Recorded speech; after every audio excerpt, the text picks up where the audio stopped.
You're watching Mirror 7 News. Stay informed, stay ahead for more news. Hey, so there's been a lot of buzz lately surrounding Vice President J.D. Vance and the fallout from a leaked young Republican group chat that's caused serious controversy. Politico recently reported that leaders and members of this group exchanged a slew of racist, sexist, and offensive messages, including one where rape was described as epic, and another that simply said, "I love Hitler." The messages, which were circulated on Telegram, spanned participants in New York, Kansas, Arizona, and Vermont, and many of them are adults in their late 20s and early 30s, so not exactly teenagers. Now, J.D. Vance has weighed in, and his comments have stirred even more debate. Speaking on the Charlie Kirk Show podcast, he downplayed the messages as stupid jokes and claimed that this was just what kids do, even though many involved are actually adults near his own age of 41. He argued that we shouldn't live in a society where someone's life can be ruined over a very offensive, stupid joke in a group chat. Vance also pointed out that attention to these texts is overshadowing other concerning political behavior, specifically referencing Democratic AG candidate Jay Jones in Virginia, who previously made a violent joke about Republicans. Vance called Jones' comments 1,000 times worse than the chat messages, framing the issue as media distraction from more serious matters. The fallout hasn't been limited to commentary. Politicians from both parties have responded.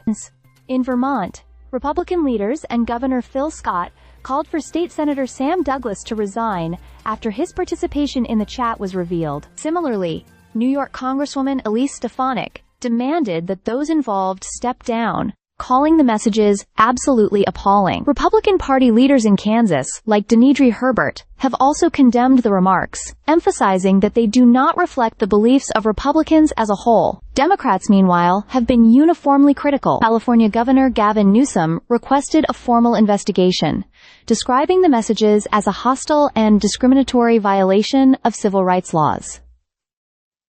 Senate Democratic leader Chuck Schumer labeled the chat revolting and urged Republican leaders, including Vance and Trump, to condemn the comments immediately. Governor Kathy Hochul of New York also weighed in, calling the exchanges vile and insisting that those responsible face consequences, including removal from official party roles and campaign positions. Vance, for his part, defended the participants as victims of an overblown reaction, cautioning young people, especially his own children, about sharing anything online that could be leaked or used against them.